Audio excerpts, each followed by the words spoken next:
Capítulo 6. La soga. Parte 1. Desperté en la oscuridad y permanecí tumbada. Quedé quieta durante varios segundos intentando pensar dónde estaba y cuándo me había ido a dormir. Estaba tumbada sobre algo increíblemente blando y cómodo. Mi cama. Mi casa. ¿Kevin? A mi lado oía una respiración acompasada. Me senté y alargué el brazo para encender la lámpara. O eso intenté. Al incorporarme me sentí mareada y floja. Durante un momento pensé que era Rufus otra vez, tirando de mí antes de que pudiera ver mi casa. Luego me di cuenta de que tenía las muñecas vendadas y latían, y recordé lo que había hecho.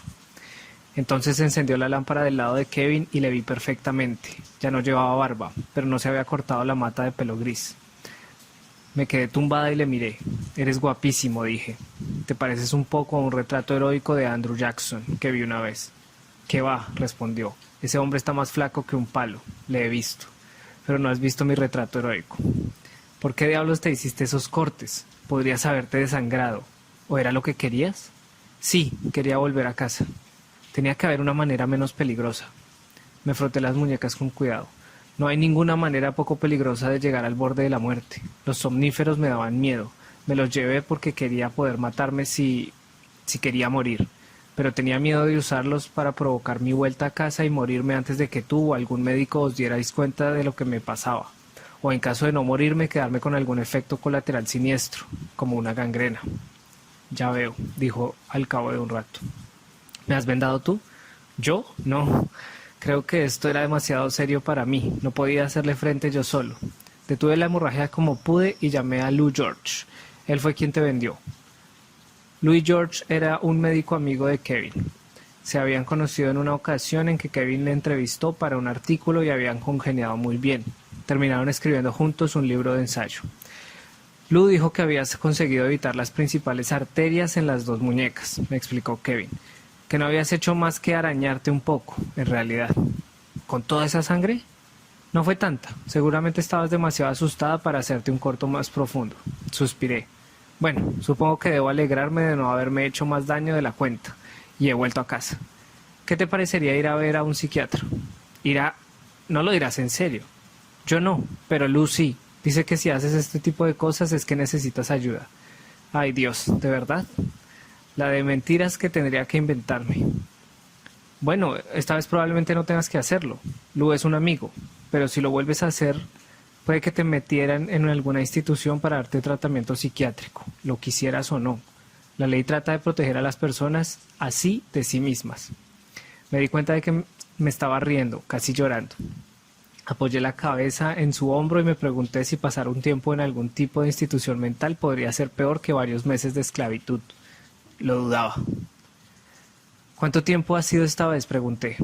Unas 3 horas. ¿Cuánto fue para ti? 8 meses. ¿8?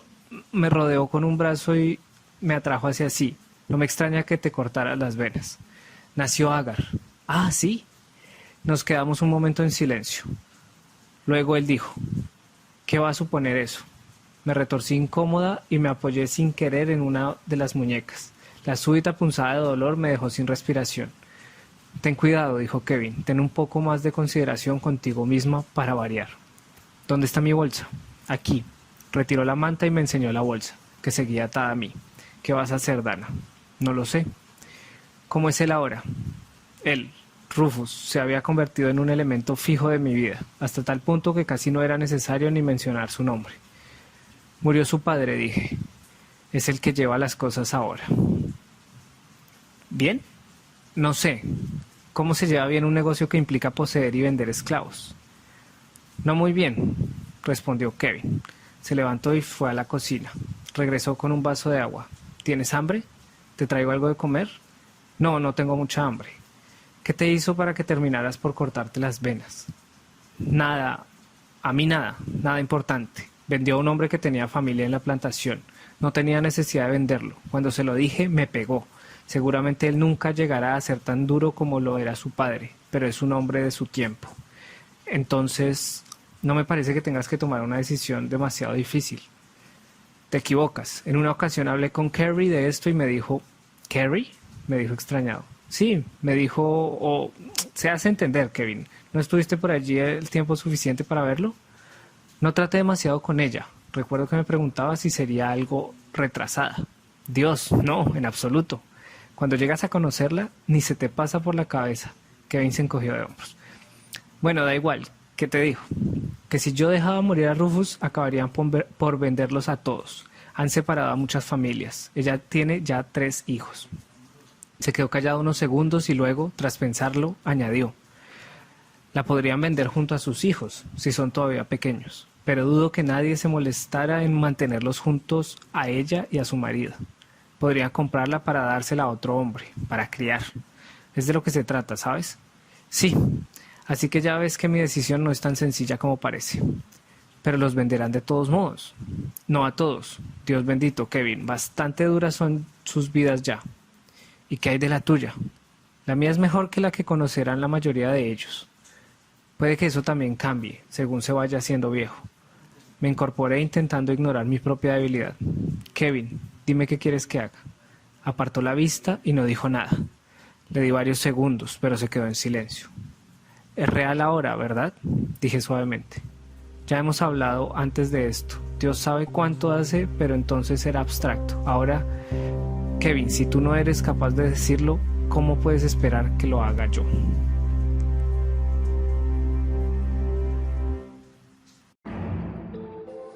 Capítulo 6. La soga, parte 2. En esa ocasión pasamos juntos 15 días enteros. Los fui tachando en el calendario, desde el 19 de junio hasta el 3 de julio. Por acción de una especie de simbolismo inverso, Rufus me llamó el 4 de julio.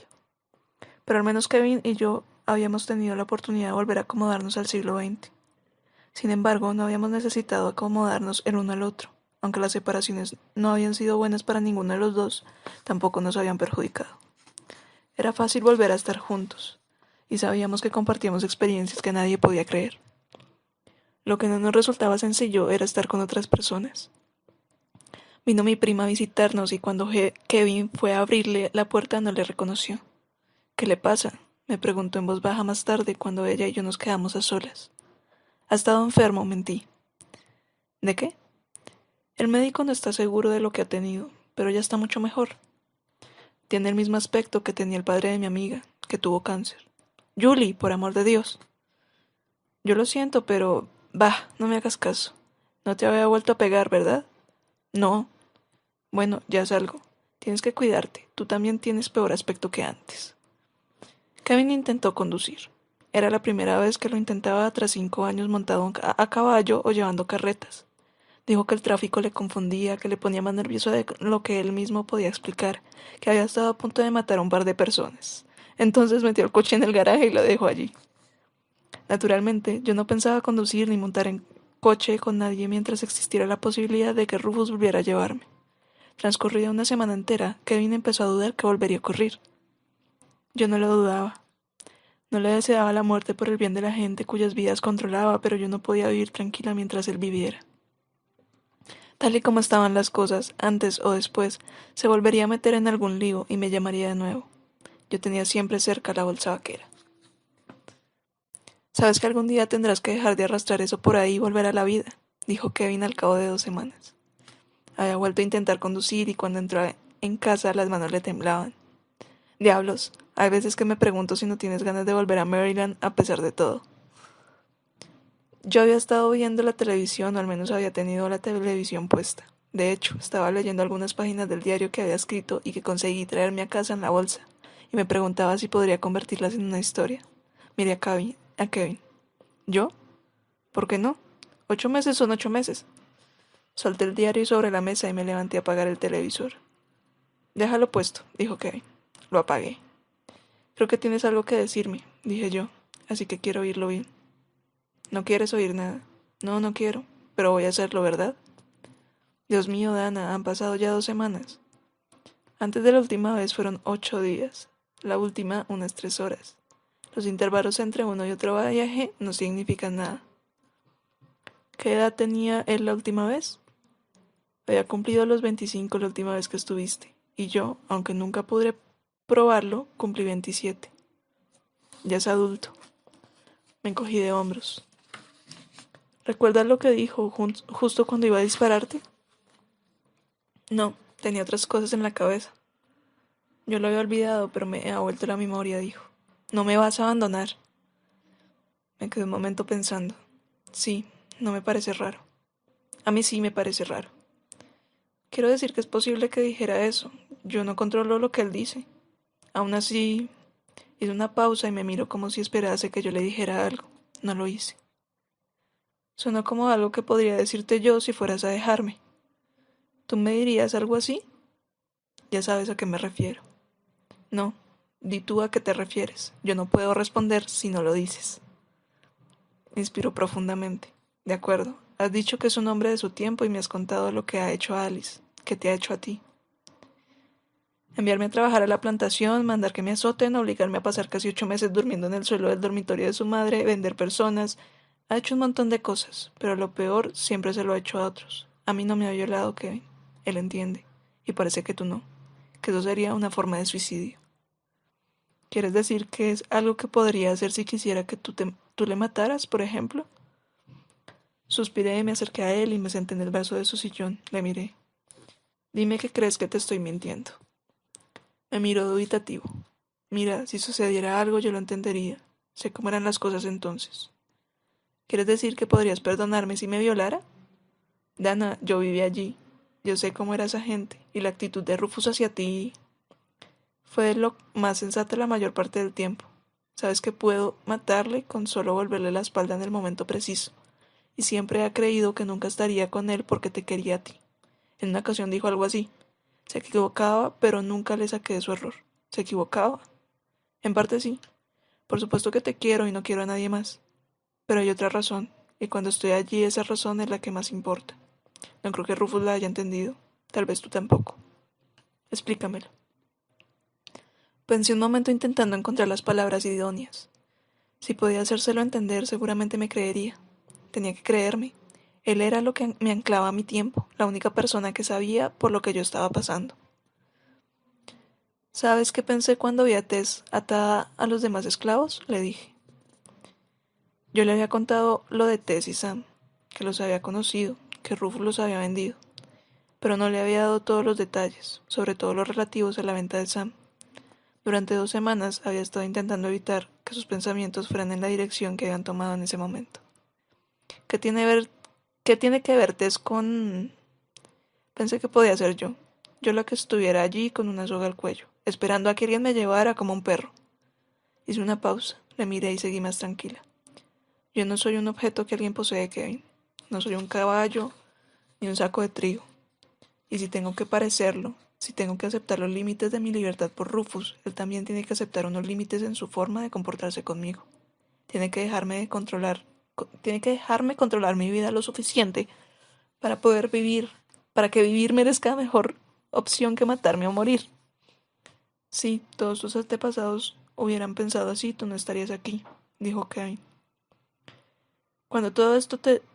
Cuando comenzó todo esto, te dije que yo no tenía su resistencia. Sigo sin tenerla. Algunos de ellos siguen luchando por sobrevivir sin importar cómo. Yo no soy así. Sonrió un poco. Creo que sí lo eres. Meneé la cabeza. Él pensaba que lo hacía por modestia o algo así. No me había entendido. Entonces me di cuenta de que estaba de nuevo sonriendo. Le miré con expresión interrogativa. Se recompuso. Tenía que saberlo. Y ahora ya lo sabes. Sí. Parecía cierto. A mí me parecía lo bastante cierto como para que no me importase tanto que solo me hubiera entendido a medias. ¿Has decidido ya qué vas a hacer con Rufus? Preguntó. Negué con la cabeza. ¿Sabes? ¿Sabes? No solo me preocupa lo que le pase a los esclavos si le doy la espalda, me preocupa lo que me pudiera pasar a mí. ¿Terminarías con todo esto? ¿O terminaría yo? Fin. Podría no encontrar el camino de vuelta a casa. Tu vuelta a casa nunca ha tenido nada que ver con él. Vuelves a casa cuando tu vida está en peligro. Pero, ¿cómo vuelvo? ¿Es mío ese poder? ¿O desencadeno algún poder que hay en él? A fin de cuentas, todo esto comenzó por él. No sé si necesito que actúe o no. Y no lo sabré mientras él esté por ahí. Parte 3. El 4 de julio vinieron un par de amigos de Kevin que intentaron convencernos de ir a Rose Bowl con ellos a ver los fuegos artificiales. Kevin quería ir, supongo que más por estar un poco fuera de casa que por cualquier otro motivo. Le dije que fuera él, pero no quiso dejarme sola. Luego resultó que yo no había podido ir de ningún modo porque acababan de marcharse los amigos de Kevin cuando empecé a sentir el mareo. Tropecé al intentar coger la bolsa, me caí antes de alcanzarla, me arrastré hacia ella y la agarré justo cuando Kevin volvía a despedir a sus amigos. Dana, iba diciendo, no nos podemos quedar aquí enclaustrados todo el tiempo esperando algo que no... y desapareció. En lugar de estar en el suelo del salón de mi casa, me encontraba en el campo, al sol, casi encima de un hormiguero con unas enormes hormigas negras. Aún no me había podido poner de pie cuando alguien me pateó y cayó sobre mí. Durante un momento se me cortó la respiración. ¡Dana! Era la voz de Rufus. ¿Qué demonios estás haciendo aquí? Miré hacia arriba y le vi tumbado encima de mí. Se había caído. Nos levantamos ambos justo cuando algo me picó. Las hormigas, seguramente. Me sacudí a toda prisa. Te he preguntado qué estás haciendo aquí. Sonaba enfadado. No parecía mayor que la última vez que le había visto, pero había algo raro en él. Estaba demacrado y parecía abatido y como si llevara mucho tiempo sin dormir. Parecía incluso que pasaría mucho tiempo antes de que volviera a dormir. No sé qué hago aquí, Rufe. Nunca lo sé hasta que averiguo qué te pasa a ti. Me miró fijamente durante un momento. Tenía los ojos enrojecidos y por debajo unas sombras oscuras. Al final me agarró por un brazo y me llevó por donde él había venido. Estábamos en la plantación, no lejos de la casa. No parecía haber cambiado nada. Vi a dos de los hijos de Nigel peleando, rodando por el suelo. Eran los dos a los que yo había estado enseñando y no parecían estar más grandes que la última vez que los había visto. Rufe, ¿cuánto tiempo he estado fuera? No respondió. Por lo que vi me llevaba hacia el granero y parecía que no iba a enterarme de lo que había pasado hasta llegar allí. Se detuvo a la puerta del granero y me empujó para que entrara. Él no entró. Miré a mi alrededor. No veía prácticamente nada, hasta que mis ojos se acostumbraron a la luz tenue. Me giré hacia el lugar donde me habían colgado y azotado y di un salto sorprendida al ver que había una persona colgada del cuello, una mujer, Alice. La miré fijamente sin creerlo, sin querer creerlo. La toqué. Tenía la carne fría y dura. Su rostro cadavérico y gris tenía en la muerte una frialdad que nunca había tenido en la vida. Tenía la boca abierta, tenía los ojos muy abiertos, tenía la cabeza descubierta con el pelo suelto y corto como el mío. Nunca había querido atárselo como hacían otras mujeres. Esa era una de las cosas que hacían que nos pareciéramos. Éramos allí las únicas mujeres que no se cubrían la cabeza. Llevaba un vestido rojo oscuro y un mandil blanco limpio. Llevaba puestos unos zapatos que Rufus había mandado hacer para ella, en lugar del calzado burdo y pesado o las botas que usaban los demás esclavos. Era como si se hubiera arreglado y peinado para... Quería bajarla de allí. Miré a mi alrededor y vi que la soga estaba atada en un gancho de la pared y la había lanzado por encima de una viga. Me rompí las uñas intentando desatarla hasta que me acordé del cuchillo. Lo saqué de la bolsa y corté la cuerda para bajar a Alice. Cayó como algo inarticulado que parece que se va a romper al golpear contra el suelo. Pero cayó sin romperse. Le tiré la soga del cuello y le cerré los ojos. Durante un rato me senté junto a ella sosteniéndole la cabeza y llorando en silencio. Al final entró Rufus. Le miré y él apartó la vista. ¿Esto se lo ha hecho ella? Pregunté. Sí, ella sola. ¿Por qué? Rufus no respondió. Rufe. Movió la cabeza despacio hacia un lado y hacia el otro. ¿Dónde están tus hijos? Se dio la vuelta y salió del granero. Tomé el cuerpo de Alice y le estiré el vestido. Busqué algo con que cubrirla. No había nada. Salí del granero. Tuve que cruzar una buena extensión de pradera para llegar a la cocina. Ahí estaba Sara cortando carne con esa coordinación y esa velocidad aterradora que eran habituales en ella. En una ocasión le dije que siempre parecía que estaba a punto de cortarse algún dedo y ella se rió. Aún los tenía todos. ¿Sara? La diferencia de edad entre nosotras era ahora más patente. Todos los de mi edad ya la llamaban tía Sara. Yo sabía que era un título de respeto en aquella cultura y yo la respetaba, pero no era capaz de llamarla tía, como no hubiera podido tampoco llamarla mami. A ella no parecía importarle. Levantó la vista. ¡Dana! Criatura, ¿qué haces aquí otra vez? ¿Qué ha hecho el señorito Rufe? No lo sé, Sara, pero Alice está muerta. Sara dejó el cuchillo y se sentó en el banco que había junto a la mesa. ¡Ay Dios, pobre muchacha! Al final ha terminado con ella. No lo sé, dije y fui a sentarme a su lado. Creo que ha sido ella misma. Se ha colgado. Acabo de bajarla. Lo ha hecho él, susurró. De acuerdo, no habría sido él quien le ha puesto la soga al cuello, pero la ha obligado a hacerlo. Ha vendido a sus hijos. Hice una mueca. Sara había hablado con bastante claridad y a un volumen suficiente, pero por unos instantes no fui capaz de entenderla. ¿A Joey y a Agar? ¿A sus propios hijos? Mucho que le importaba eso a él. pero tenía que importarle, ¿cómo ha podido hacer algo así? Ella se fugó. Sara me miró de frente. Tú debes saber que se iba a marchar. Erais como hermanas. No necesitaba que me lo recordara. Me puse en pie. Sentía que tenía que moverme, distraerme o volvería a empezar a llorar. Peleabais como hermanas, sin duda, continuó Sara. Siempre discutiendo, metiéndonos la una con la otra, dejándoos de hablar, reconciliándoos otra vez. Justo después de que te fueras, se pegó con un esclavo de la plantación que te estaba poniendo verde. Ah, ¿sí? Seguro que lo había hecho. Insultarme era un privilegio suyo, nadie podía arrebatárselo. Fui de la mesa a la chimenea, de ahí a una pequeña mesa de trabajo, otra vez al lado de Sara. Dana, ¿dónde está? En el granero. Le organizaré un funeral por todo lo alto. Sara meneó la cabeza. Tiene gracia. Siempre pensé que al final sentaría la cabeza con ella, que a ella no le importaría tanto. Si hubiera sido así, ella nunca se lo hubiera perdonado. Sara se encogió de hombros. Cuando huyó, ¿le pegó? No mucho. Más o menos como el viejo Tomati aquella vez. Ah, claro. Unos azotitos, ¿sí? Los latigazos no le importaron mucho, pero cuando él se llevó a los niños yo pensé que se moría allí mismo. No paraba de llorar y gritar. Cayó enferma y tuve que cuidarla yo. Sara se quedó en silencio un momento. Yo no quería ir a acercarme a ella. Cuando el viejo Tom vendió a mis hijos, lo único que quería era echarme a dormir y quedarme muerta. Al verla así se me volvieron todos los recuerdos. Entonces entró Carrie con la cara llena de lágrimas. Llegó hasta mí sin mostrar sorpresa y me abrazó. ¿Ya lo sabes? Asintió. Hizo la seña que solía dedicar a los blancos y me empujó hacia la puerta. Salí. Rufus estaba en su escritorio en la biblioteca, manipulando un revólver. Levantó la vista y me vio justo cuando me estaba retirando. Se me había ocurrido de repente que, en efecto, eso era lo que tenía en mente cuando me trajo esta vez. ¿Cuál era entonces el motivo por el que me llamaba? Un deseo inconsciente de llevarme hasta él para que le impidiera pegarse un tiro. Pasa, Ana. Su voz sonaba vacía e inerte. Yo acerqué mi vieja silla Windsor a su mesa y me senté. ¿Cómo pudiste, Rufe? No respondió. Eran tus hijos. ¿Cómo pudiste venderlos? No los vendí. Eso me dejó sin habla. Me había preparado para recibir otra respuesta, o para no recibir ninguna, pero una negativa. Pero, se fugó. Lo sé. Nos llevábamos bien, tú lo sabes.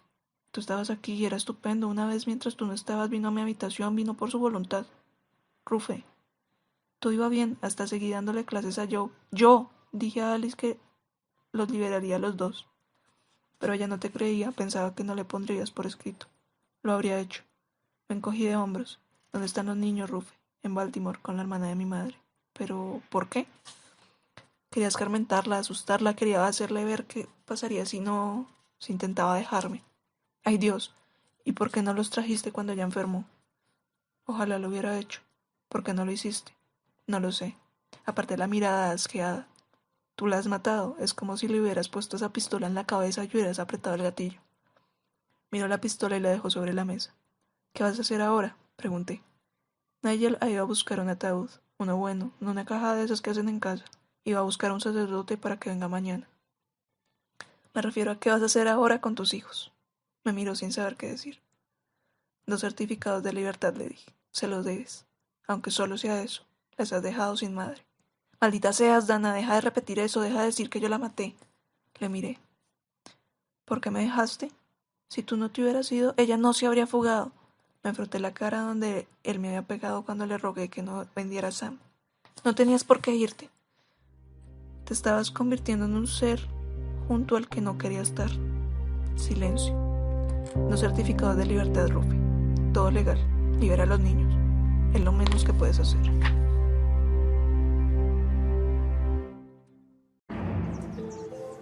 Capítulo 6. La soga, parte 4.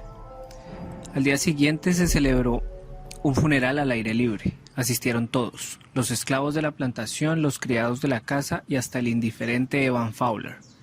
El sacerdote era un liberto negro como el carbón, alto, de voz profunda, con un rostro que me recordaba una foto que tenía de mi padre, quien había muerto antes de que yo tuviera edad de conocerle.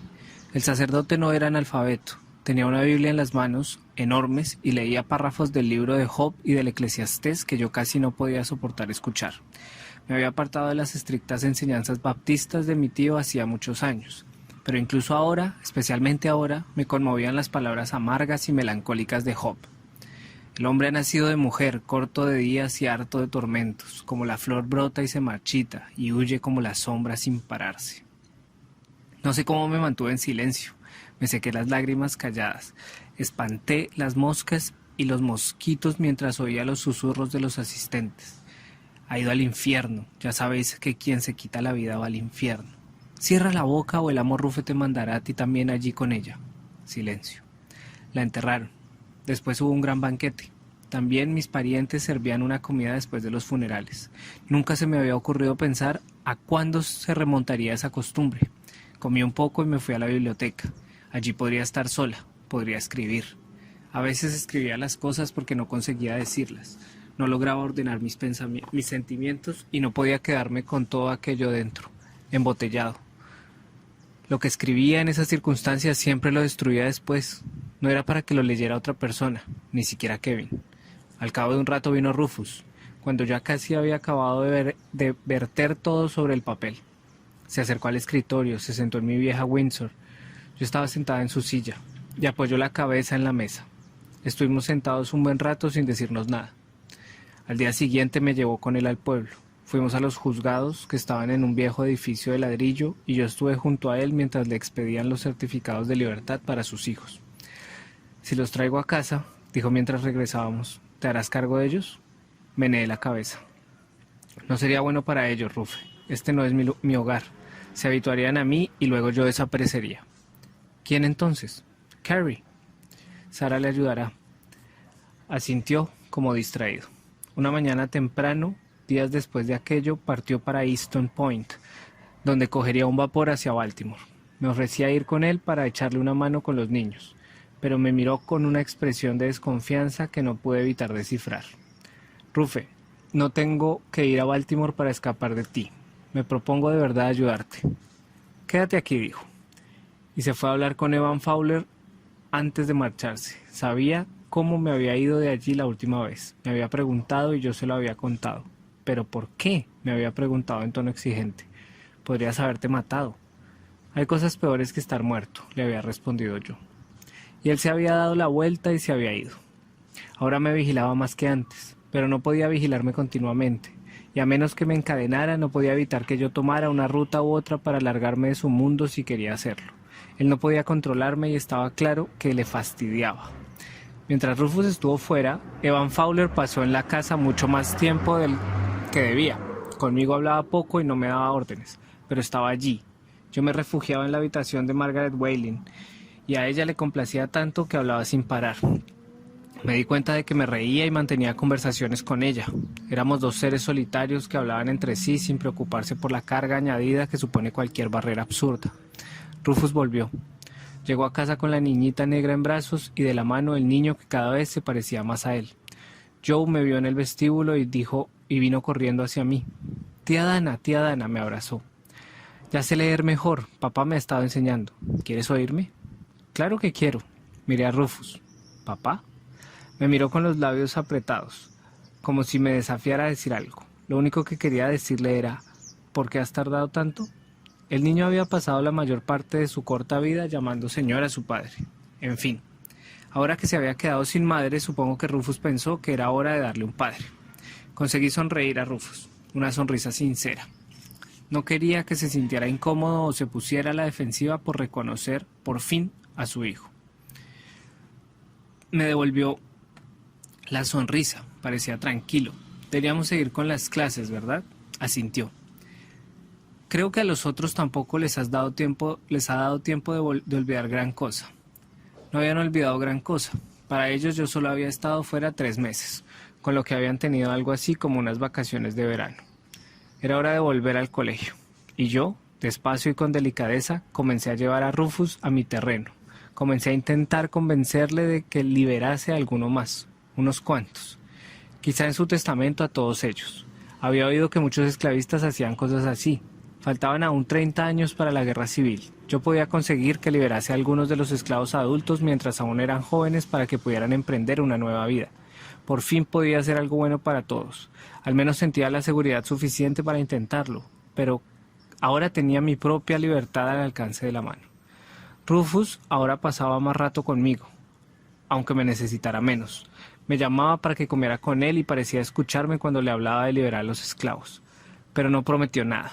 Me pregunté si pensaba que era absurdo hacer testamento a su edad o si pensaba que era absurdo liberar a más esclavos. Como no dijo nada, me quedé sin saberlo. Pero acabó por darme una respuesta y me dijo más de lo que yo quería saber. Nada que yo debía haberme sorprendido. Dana, dijo una tarde en la biblioteca, tendría que estar loco para hacer testamento liberando a toda esta gente y luego contártelo. Por esa locura podría morir mucho antes de lo que me toca.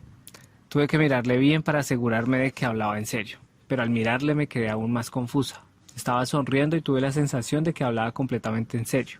Pensaba que yo le mataría para liberar a sus esclavos. Por extraño que parezca, aquello ni se me había pasado por la cabeza. Mi sugerencia había sido inocente, pero podía llevar razón, sí. Podía habérseme ocurrido. Antes tenía pesadillas contigo, dijo. Empezaron cuando era pequeño, justo después de prender fuego a las cortinas. ¿Recuerdas el fuego? Ya lo creo. Había soñado contigo y me desperté empapado en un sudor frío. ¿Había soñado que yo te mataba? No exactamente. Hizo una pausa y me lanzó una mirada que no pude descifrar. Había soñado que me abandonabas. Hice un mohín. Aquello se parecía mucho a lo que Kevin le había oído decir y con lo que había despertado sus sospechas. Pero me tengo que ir, dije cautelosa. No me queda más remedio. Este no es mi sitio. Claro que sí. En lo que a mí respecta, este es tu sitio. Pero no es eso lo que quiero decir. Te marchas y antes o después acabas volviendo. Pero en mis pesadillas te marchas sin ayudarme. Te alejas y yo me quedo ahí solo con mis problemas, mis heridas, tal vez muriéndome. Ah, ¿estás seguro de que esos sueños empezaron cuando eras pequeño? Parece más bien algo que hubiera empezado después de tu pelea con Isaac. Ahí fue cuando empeoraron, reconoció. Pero empezaron mucho antes, cuando el fuego. Cuando me di cuenta de que tú podías ayudarme o no, que podías decidirlo. Tuve esas pesadillas durante años. Después, cuando Alice ya llevaba aquí un tiempo, desaparecieron. Ahora han vuelto. Se detuvo, me miró como si esperase que yo le dijera algo para reconfortarlo. Quizá la promesa de que yo nunca haría algo así, pero no fui capaz de encontrar las palabras. ¿Ves?, dijo con calma. Me revolví incómoda en mi silla. Rufe, ¿sabes cuánta gente vive hasta una edad avanzada sin meterse jamás en el tipo de líos que hacen que me necesites? Si no confías en mí, entonces tendrás más razones que nunca para ir con cuidado. Dime que puedo confiar en ti. Me sentí más incómoda. Tú sigues haciendo cosas que no me permiten confiar en ti, aunque sabes que esto tiene que funcionar en las dos direcciones. Meneó la cabeza. No lo sé, nunca sé cómo tratarte. Desconciertas a todo el mundo. A los esclavos de la plantación les pareces demasiado blanca, una especie de traidora, supongo. Ya sé lo que piensan. Mi padre siempre pensó que eras peligrosa porque sabías hacer demasiadas cosas como las hacen los blancos siendo negra. Demasiado negra, decía él. De ese tipo de negro que observa, piensa y causa problemas. Se lo dije a Alice y se rió. Ella solía decir que mi padre demostraba tener más cesera que yo, que era él quien tenía razón y que algún día yo me daría cuenta. Di un respingo. ¿Alice había dicho eso? Y mi madre, continuó Rufus con calma, dice que si cierra los ojos cuando estás hablando con ella, puede olvidarse perfectamente de que eres negra, sin el menor esfuerzo. Soy negra, dije. Y cuando tú vendes a un negro y le separas de su familia solo porque ha hablado conmigo, no puedes esperar que te muestre mis mejores sentimientos. Apartó la mirada.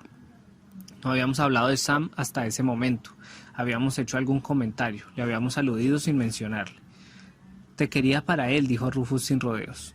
Le lancé una mirada directa, plenamente convencida de por qué no habíamos hablado nunca de Sam. Era demasiado peligroso. Podía llevarnos a hablar de otras cosas. En aquel momento necesitábamos apegarnos a otros temas menos arriesgados, como el precio del maíz, lo que necesitaban los esclavos, ese tipo de cosas.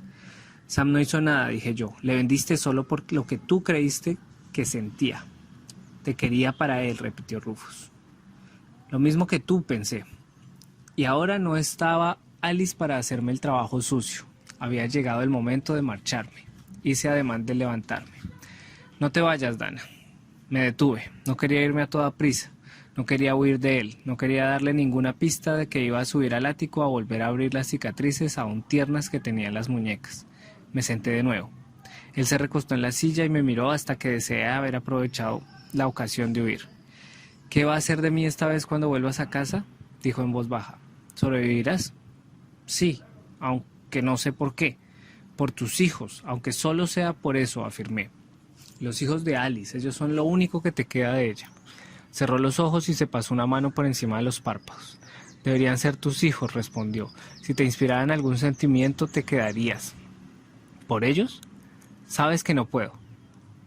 Podrías, si quisieras. Yo no te haría daño y tú no tendrías que volver a hacértelo. Tú no me harías daño hasta que te sintieras frustrado por algo o enfadado o celoso. No me harías daño mientras nadie te lo hiciera a ti. Rufe, te conozco. No podría quedarme ni en el caso de que no tuviera un hogar al que volver y a alguien esperándome allí. Ese Kevin. Sí. Ojalá le hubiera disparado. Si lo hubieras hecho, tú también estarías muerto ahora mismo. Se giró y me miró de frente. Dices eso como si significara algo. Me levanté para marcharme. No había nada más que decir. Me había pedido algo que sabía que yo no podía darle y yo se lo había negado. ¿Sabes, Dana?, comenzó a decir con voz queda. La primera vez que enviaste a Alice conmigo y vi cuánto me odiaba, pensé, me va a quedar dormido al lado de ella y me va a matar. Me va a dar un golpe con un candelabro, va a prender fuego a la cama, traerá un cuchillo de la cocina. Pensé todo eso, pero no tenía miedo, porque si me mataba se acababa todo. Nada más importaría, pero si vivía, la tendría a ella. Y por Dios que yo quería tenerla. Se puso de pie y vino hacia mí. Yo di un paso atrás, pero me agarró por los brazos. Te pareces tanto a ella que no puedo soportarlo, dijo. Suéltame, Rufe. Erais una sola mujer, insistió. Ella y tú, la misma mujer, dos mitades de un todo. Tenía que alejarme de él. Suéltame o haré realidad tu sueño. El abandono. La única arma que Alice no había podido esgrimir. Rufus no parecía tener miedo a morir. Ahora, hundido en su dolor, casi parecía desear la muerte. Lo que le asustaba era morir solo, le asustaba morir abandonado por la persona de la que había dependido durante tanto tiempo. Se quedó de pie sin soltarme los brazos, quizá tratando de decidir qué hacer. Al cabo de un rato sentí que me soltaba y yo me aparté. Sabía que tenía que irme en ese momento antes de que volviera a imponerse en su temor. Era capaz de ello, podía convencerse de cualquier cosa. Salí de la biblioteca, subí la escalera principal y luego la escalerilla del ático. Me agaché sobre la bolsa, busqué la navaja. Oí pasos en la escalera. ¡La navaja! La abrí, dudando, y luego la metí de nuevo en la bolsa sin cerrarla. Rufus abrió la puerta y entró. Miró la habitación vacía, cálida. Me vio enseguida, pero aún así siguió mirando alrededor. Quería ver si estábamos solos. Lo estábamos. Se acercó a mí y me sentó en mi jergón. Y se sentó en mi jergón a mi lado. Lo siento, Dana, dijo. ¿Qué sentía? ¿Lo que casi había hecho o lo que estaba a punto de hacer? Lo sentía. Se había disculpado tantas veces conmigo, de tantas formas, pero sus disculpas siempre habían sido indirectas. Ven a comer conmigo, Dana. Sara ha preparado una comida especial. O, mira, Dana, te he comprado un libro nuevo cuando he ido al pueblo. O bien, mira esta tela, Dana. A lo mejor te puedes hacer algo con ella.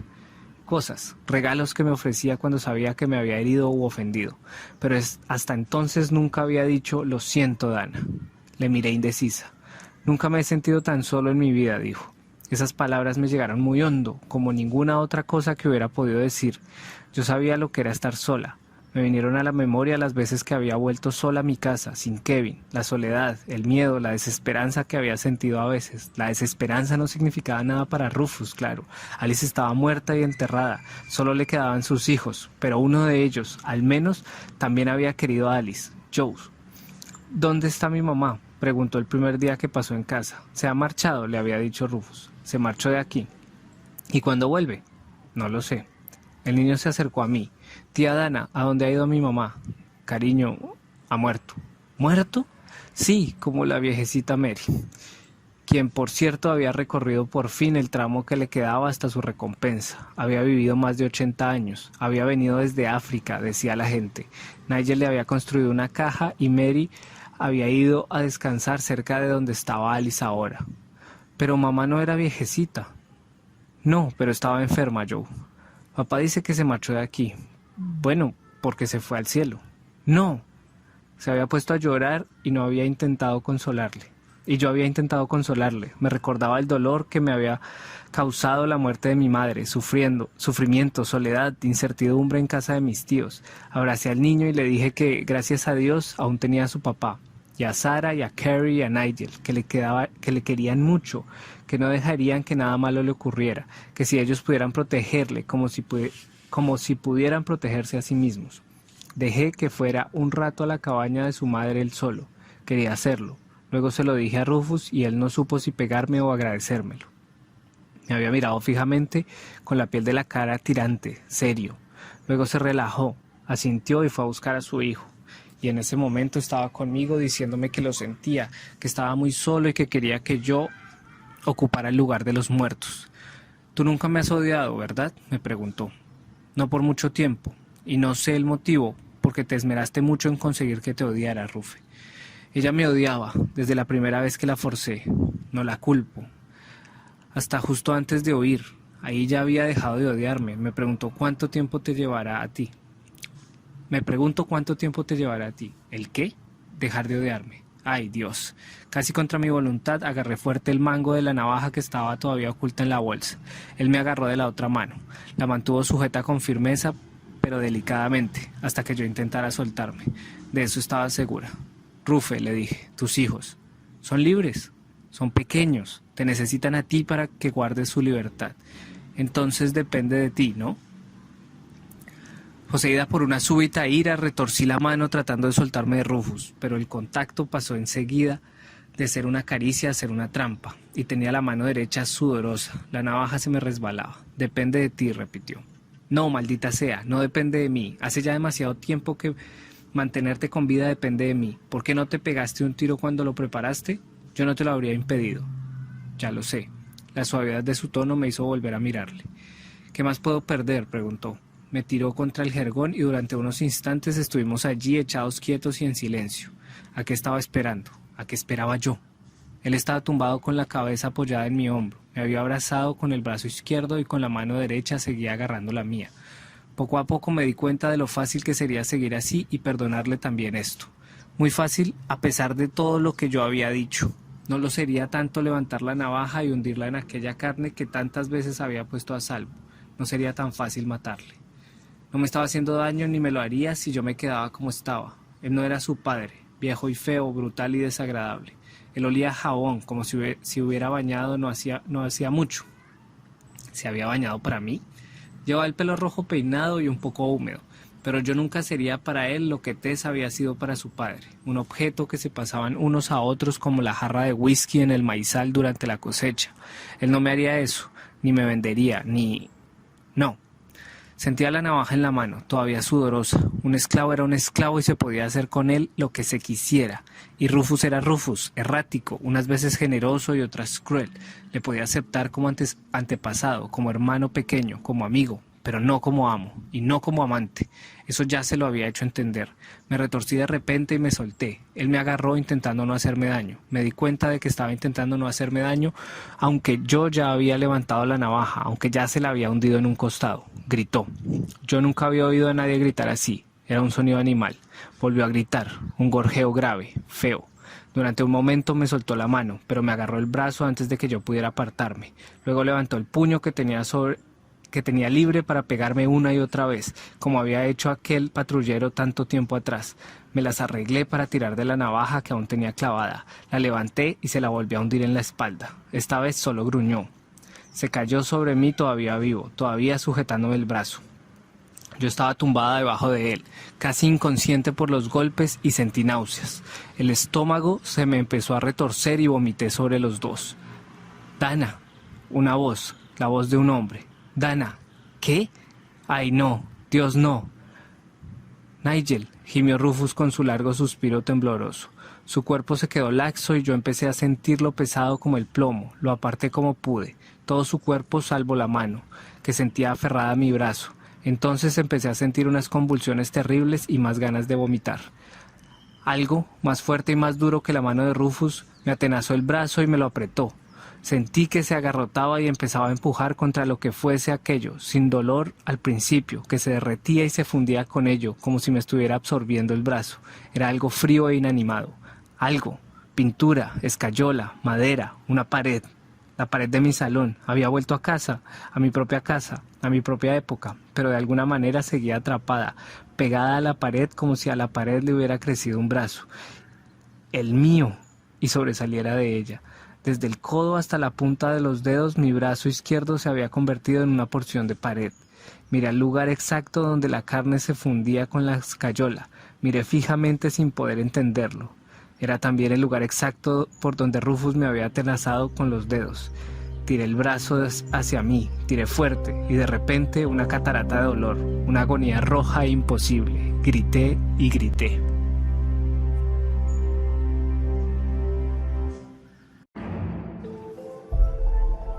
Epílogo. La soga. Tomamos un vuelo a Maryland tan pronto como mi brazo mejoró lo suficiente.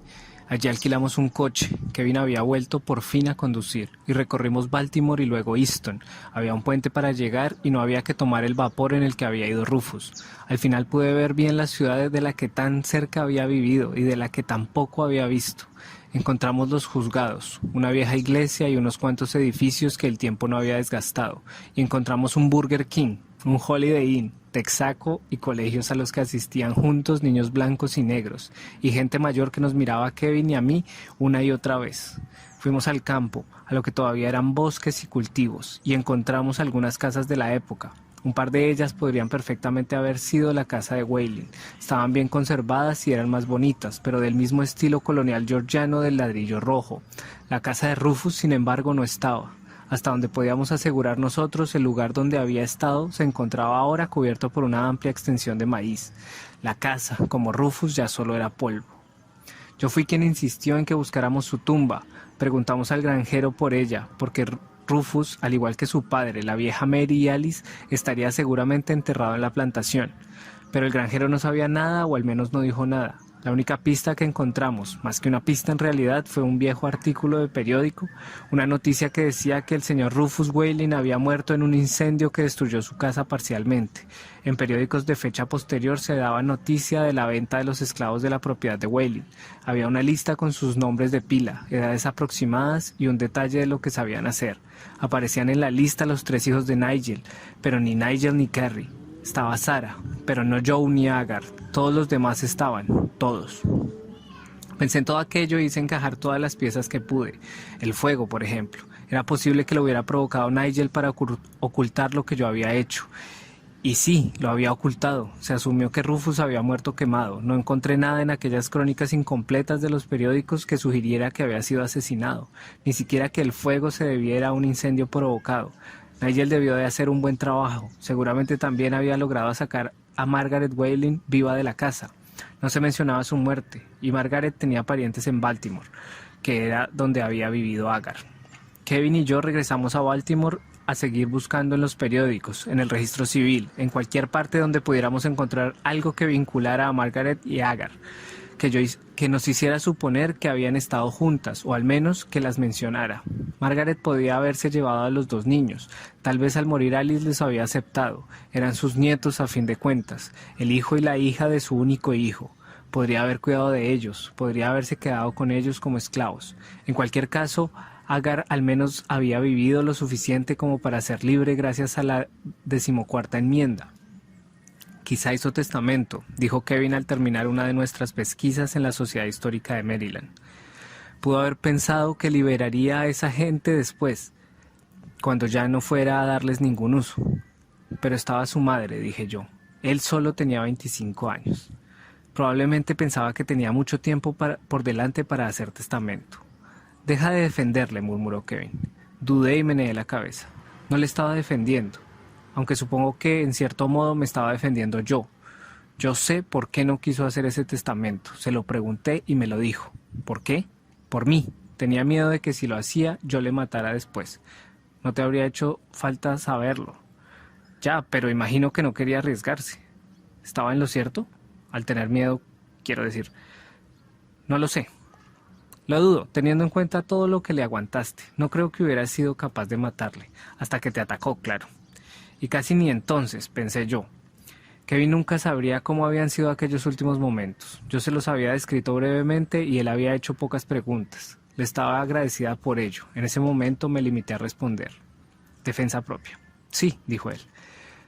Pero mira a qué precio. Los hijos de Nigel, Sarah, los otros. Se acabó, dijo.